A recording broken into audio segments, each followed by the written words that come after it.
So our next final briefing was the group that worked with Professor Patterson on C40 cities and leveraging the Inflation Reduction Act to accelerate climate action. So if you're ready, let's go.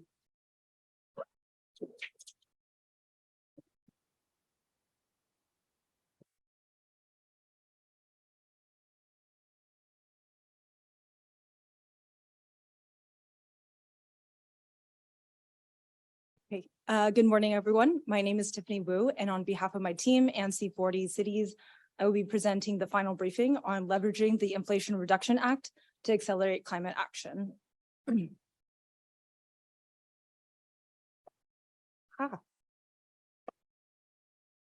Okay, sorry. There are two key pieces of policy that guided our project. In 2022, the Inflation Reduction Act, also known as the IRA, was passed by Congress as the single largest investment to date to address climate change.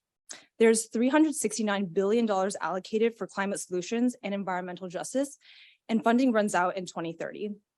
A report by Congress estimated that the IRA could reduce GHG emissions in the United States by 32 to 40% compared to 2005 levels.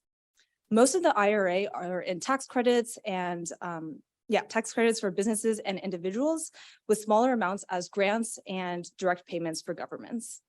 In 2021, President Biden created the Justice 40 initiative, which is a federal government goal that 40% of the overall benefits of climate and energy-related investments go towards disadvantaged communities, which are ones that are historically burdened by social, economic, and environmental factors. Moving on to our project overview, our client is C40 Cities, which is a network of 96 mayors from around the world that are working together to tackle the climate crisis. To guide our project, our research question is, how can cities leverage the IRA funding to realize their climate action plans? In order to do this, we first selected 3 cities as case studies. We reviewed their climate action plans, interviewed key city officials such as sustainability officers and grant writers, and match specific IRA provisions to specific climate action plan goals. We had originally planned to quantify GHG emissions, but due to real world issues, we were unable to conduct this piece of the project. We also looked at a federal environmental justice tool before creating a set of recommendations. These are the 3 cities that we chose as case studies. We have New Orleans, Pittsburgh, and San Francisco. And just to note, Pittsburgh is not a C40 city, but we deliberately chose this as a comparison. Looking specifically at each city, one key difference is the political climate of each state. While all 3 cities lean liberal, New Orleans resides in a Republican state, Pittsburgh in a split government, and San Francisco in a Democratic state. The political climate of each state has an effect on the aggressiveness of the climate action plans and how easily these goals will be met. Each of these cities also faces unique climate threats, with New Orleans dealing with increased storms and hurricanes and sea level rise, Pittsburgh with air quality issues, and San Francisco with wildfires. This is a graph of the percentage of population in poverty in 2021. The national average is 10.5%, and New Orleans is more than double that at 23.8%, Pittsburgh at 19.7%, and San Francisco right about at that national average at 10.3%. This means that New Orleans and Pittsburgh can really take advantage of the Justice 40 initiative that targets disadvantaged and low-income communities. Looking at the climate action plans for all of these cities, all of them have an interim goal to help meet their net zero plan. Pittsburgh and San Francisco have an interim goal of 2030, and New Orleans had an original interim goal that was also 2030, but was just recently pushed back to 2035 because they have already determined that they won't be able to meet this due to a lack of funding. This 2030 interim goal is especially important because it's the same year that IRA funding runs out. Based on the interviews we conducted, funding is the biggest singular challenge in meeting climate action plan goals, and this is where IRA funding comes in. We analyzed all the goals in each city's climate action plan and identified the ones that are 1, specific to 2030, and 2, lead to the most GHG emissions reductions, which is that number that you see here. We then matched those goals with specific and relevant IRA programs that can provide funding to those goals, and that's that bottom number there. Out of the many goals that we looked at, one example in New Orleans is a goal that 50% of trips be non-auto by 2030. and they can utilize the Neighborhood Access and Equity Grants Program, which provides funding for projects to improve walkability, safety, and affordable transportation access. In Pittsburgh, they have a goal to reduce on-road transportation emissions by 50%, and they can utilize the Clean Heavy-Duty Vehicles Program, which provides funding for the cost of replacing eligible vehicles with zero-emission ones. In San Francisco, they would like to plant 30,000 sidewalk trees by 2040, and they can utilize the Urban and Community Forestry Assistance Program, which provides funding for tree planting. During the IRA matching process, we identified a few programs that many cities can take advantage of because of how broad the eligible use requirement is and how much money is allocated to them.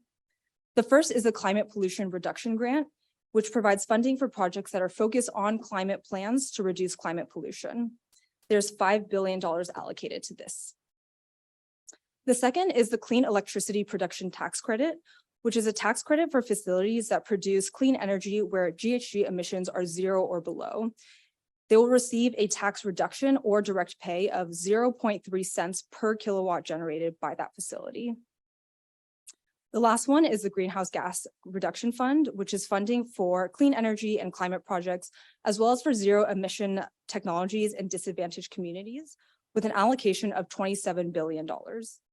These three IRA programs that I just mentioned and so many other ones can be direct funding source for many of the Climate Action Plan goals and projects. The next step of our project was analyzing the Climate and Economic Justice Screening Tool, also known as CJUST. This tool was created by the federal government to help municipalities and agencies identify those disadvantaged communities that are targeted in Justice 40. It's categorized into 8 different environmental burdens, and I'll be specifically looking at transportation, which is one of the largest carbon emitters for all the cities, as well as a large portion of their climate action plan. The CJUST tool defines a census tract as disadvantaged by transportation as low income, where household income level is at or below 200% of the federal poverty level, and is 90th percentile in any of the following 3 categories. So we have diesel particulate matter exposure, traffic proximity and volume, and transportation barriers.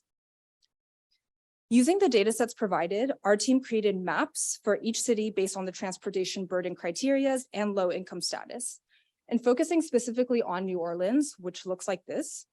As you can see from the map, transportation burden is actually a huge problem throughout the entire city. There's been a 55% decrease in available public transit services compared to pre-Katrina levels. And this is due to infrastructure damage and a lack of funding to make the necessary repairs, even 18 years later. 88 out of 177 of the census tracts in New Orleans are considered disadvantaged from transportation, and this is just under 50%. All of this is reflected by how large of a portion transportation is in their climate action plan. And going back to that goal of 50% of trips be non-auto by 2030, New Orleans can achieve this using the $3 billion Neighborhood Access and Equity Grants Program. And most importantly, under this grant, 80% federal share is provided, but for underserved cities such as New Orleans, 100% share is provided.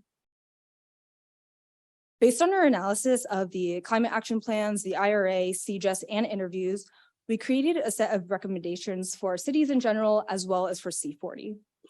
Cities should be applying for the broadest and largest grants and tax credits, including the ones I mentioned earlier.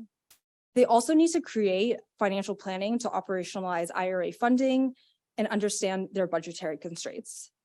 They can also create campaigns to educate individuals on tax credits they can apply for and work with community organizations for technical assistance.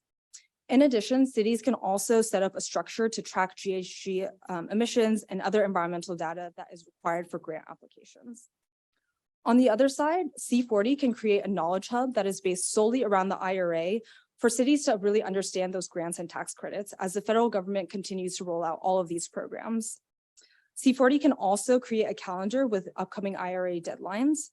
And lastly, they can provide technical assistance that I mentioned earlier that cities so need in the form of webinars and trainings on how best to apply for these grants.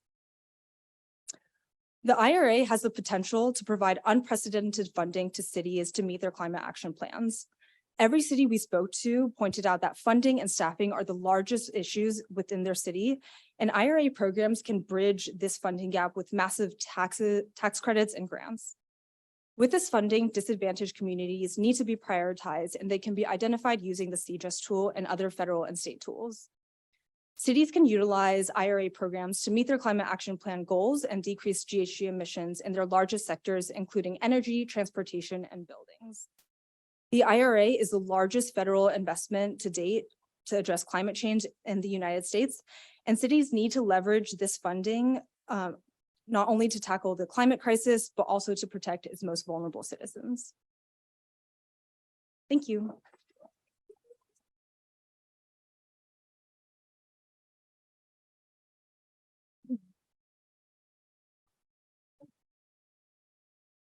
So Tiffany, congratulations for the presentation and for your team. Really well presented with a lot of data and very interesting information. I would like to ask you about your interviewing with the city's officers. What was the main challenge that the officers see regarding accessing the resource of IRA? And also, do you think they are really well capacitated to access those resources? Thank you. Yeah, that was a great question. Thank you, Joao. I think that for all three of the cities, again, staffing and funding is the biggest issues that they pointed to for why their climate action plans are still in progress. All three cities also are in a little bit of a different stage in their climate action plan goals. So Pittsburgh is really behind compared to San Francisco and New Orleans. I think another big thing that we learned is that because the IRA is so complicated and the federal government is slowly rolling it out, the thing that they most require is assistance from organizations such as C40 to understand the IRA and really help them with the grant application processes.